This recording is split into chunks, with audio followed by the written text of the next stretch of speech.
Pers della medema slataina duain pudair maridar in Svizzera. Per quai volen il Cussegl federale del Parlament avrir la legge per tuttes e tuts. Uscia duai venir eliminà il trattament inegual da dots. Contra questa midada dalla legge si vegni faci in referendum. Ils comités da referendum volen salvar la legge co in union di una donna e di un Da cesa tracti in dettagli.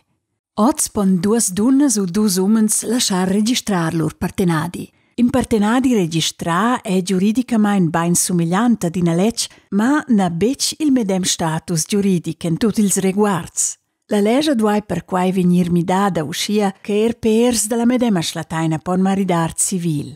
Ultra dall'egualitat instituzionale muntas qua il suo andant. Pers maridats dalla medema slataina pudessen adoptar infant.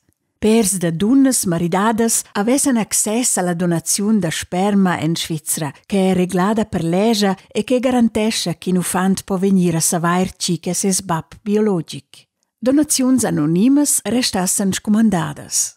Ultra da quai pudessen las consortes estras da dunnas svizzeras u ils consorts esters da dumens svizzers profitar di una naturalizzazione facilitada.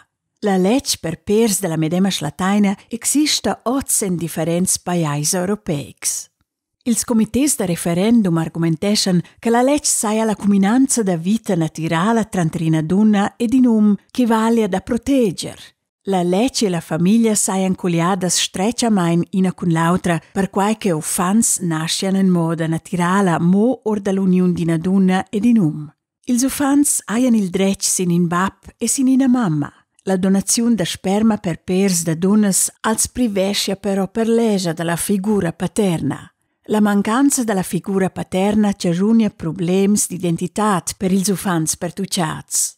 Per il Cussegl federale del Parlament è clar che tutti ils pers duain avair ils medems drets. Pers della medema slataina duain pudair decider libramain sch'els volen maridar u bec. Da quai ne risulta una gin disavantatg per inzacci. I saia correct che pers della medema slataina possian adoptar uffants. Già oz crescien si uffants con duas mammas o con dus babs. Per il beinstar dell'uffant na saia bec decisiva la forma da famiglia, ma ben l'affezione e la cira che uffant survegna. Per questi motivi recomandano il Cussegl federale del Parlament d'accettare il progetto Legge per Tuts.